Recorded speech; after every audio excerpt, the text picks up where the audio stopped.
اور وہ بات یہ ہے کہ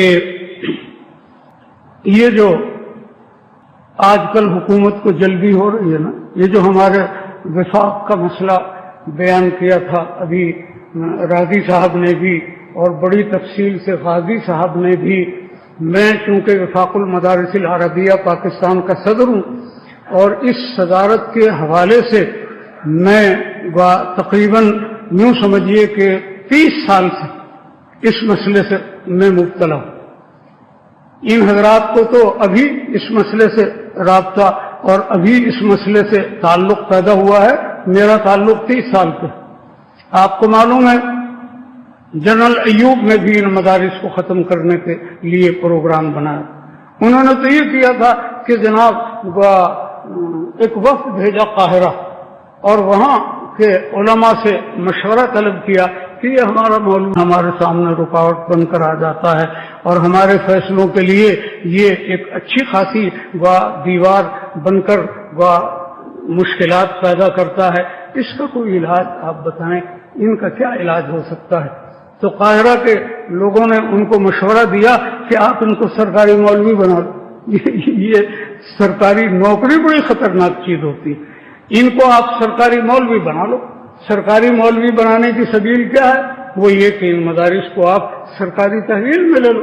جب آپ ان کو سرکاری تحویل میں لے لیں گے یہ سرکاری نوکری میں آ جائیں گے، سرکاری نوکری میں آ جائیں گے، پھر یہ تم کو مائی باپ بنا کر اور تمہاری ہر بات مانیں گے اور یہ کسی قسم کی کوئی مداخلت نہیں کریں گے۔ چنانچہ انہوں نے اپنے ارادے کی تکمیل کے لیے کچھ اقدامات تجویز کیے۔ اسی وقت وفاق المدارس العربیہ پاکستان وجود میں آیا، اسی وقت آیا اور اس کے بعد بات میں مختصر کرتا ہوں۔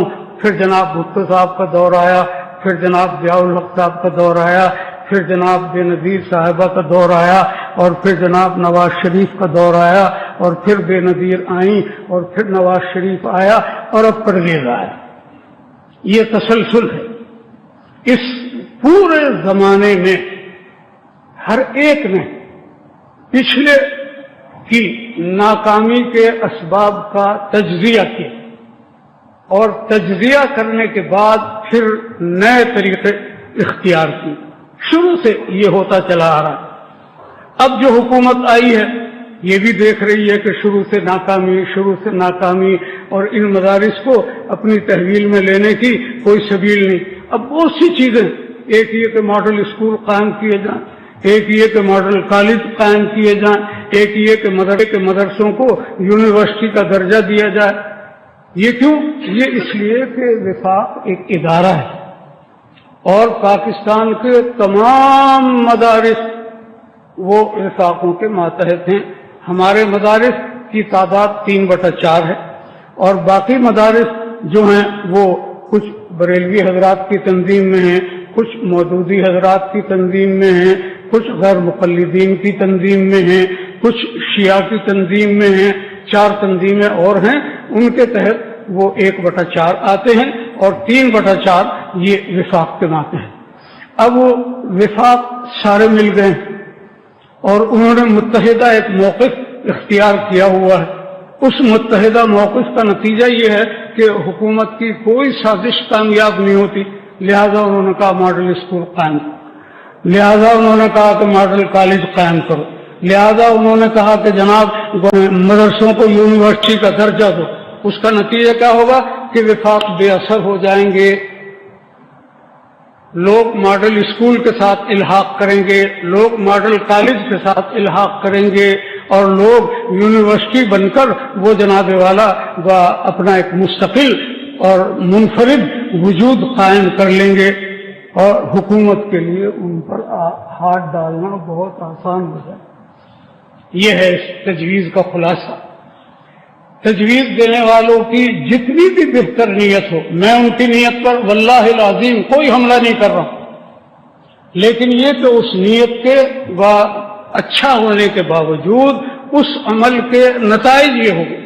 آج بھاولپور یونیورسٹی آپ کے سامنے موجود ہے، آج آپ کے سامنے عالمی اسلامی یونیورسٹی اسلام آباد کے اندر موجود ہے۔ وہاں سے جو علماء تیار ہو رہے ہیں اور یہاں سے جو ہیں اور یہاں سے جو علماء تیار ہو رہے ہیں وہ امت مسلمہ کے کام کے نہیں ہیں. امت مسلمہ کو مقالے نہیں چاہیے، امت مسلمہ کو ریسرچ اسکالر نہیں چاہیے، امت مسلمہ کو ٹھیک وہ مولوی چاہیے جو دین اور اسلام کے علوم کی حفاظت کے لیے اپنی جانیں تک قربان کرنے کے لیے تیار ہے. اور میں پیشین گوئی کرتا ہوں انشاءاللہ ثم انشاءاللہ اللہ کی ذات پر بھروسہ کر کے کہ نہ ماڈل اسکول کی تجویز کامیاب ہوگی اور نہ یونیورسٹی کی تجویز کامیاب ہوگی اور نہ جناب والا ان مدارس کے اتحاد اور اتفاق کو ختم کرنے میں جنرل ایوب سے لے کر آج تک جتنی حکومتیں ناکام ہوئی ہیں یقیناً یہ حکومت بھی ناکام ہوگی، یقیناً ناکام ہوگی، اس میں مجھے کوئی شبہ اور کوئی شک نہیں. اور باقی یہ کہ بہرحال اللہ تعالیٰ لما یرید ہے، اس کا فیصلہ کیا ہے، اس کے فیصلے کے سامنے ہم سرنگو ہونے کے لیے بالکل ہم وقت تیار ہیں. لیکن ہمیں امید ہے کہ ان جیسے حکومت کے جو لوگ ہیں بد نیت یہ ہمارے نصاب میں تبدیلی کریں. ان کا کیا ہے؟ انہوں نے کیا ہمارے مدرسے بنائے ہیں؟ کیا انہوں نے ہمارے مدرسوں کے اندر کتب خانے تیار کیے ہیں؟ کیا یہ ہمارے اساتذہ کی تنخواہیں دیتے ہیں؟ ایک ایک مدرسے کا کروڑوں روپے سالانہ کا خرچ حکومت نے کیا دیا؟ جن مدارس کی حکومت سرپرستی کرتی ہے اور جو مدارس حکومت کی زیر نگرانی چلتے ہیں اور جن کے بل پاس ہوتے ہیں، جن کے وزیر ہوتے ہیں، جن کے منتظمین ہوتے ہیں، ان کی خبر لو نا، ان کو صحیح کرو. ان کا حال تو اتنا تباہ ہے کہ جس کی کوئی انتہا نہیں. یونیورسٹیوں پر رنجر کے پہرے لگے ہوئے، یونیورسٹیوں کے اندر قتل و غارت کا بازار گرم ہو رہا ہے. یونیورسٹیوں کے اندر لوگ فارغ ہونے والے وہ سڑکیں ناپتے پھرتے، ان کو نوکری نہیں ملتی. جن کو نوکری ملی ہوئی ہے ان کو نوکریوں سے نکالا جا رہا ہے. اور آپ کو درد ہو رہا ہے، آپ کو غم ہو رہا ہے ان دینی مدارس کا جو آپ کی امداد کو جوتے کی نوک پر ٹھک رہا ہے. وہ بالکل نہیں چاہتے، آپ کی کوئی امداد نہیں چاہتے، نہ آپ کی زکوٰۃ چاہتے ہیں، نہ آپ کی کوئی امداد چاہتے ہیں، نہ آپ کا کوئی کمپیوٹر چاہتے ہیں، نہ آپ کے اساتذہ چاہتے ہیں. وہ آپ کو مبارک ہوں، آپ اپنے اسکولوں اور کالجوں کے اندر ان کو استعمال کریں. میں اتنی صراحت اور صفائی کے ساتھ آپ کے سامنے اس لیے گفتگو کر رہا ہوں کہ یہ جامعہ فاروقیہ کا اجلاس ہے اور میں جامعہ فاروقیہ کا محتمم. میرے اجلاس میں جب اس طرح کے خیالات آئیں اور میں اس پر خاموش رہوں تو میں اپنے آپ کو اخلاقی طور پر مجرم تصور کرتا ہوں. اور پھر میں نے آپ سے عرض کیا کہ میں وفاق المدارس کا بھی صدر ہوں اور اس کے حوالے سے بھی ان مدارس کی ذمہ داریاں میرے اوپر عائد ہوتی ہیں. تو اس واسطے میں نے اپنے اس نقطۂ نظر کو آپ کے سامنے پیش کیا. اللہ تبارک و تعالی اس کو قبول فرمائے.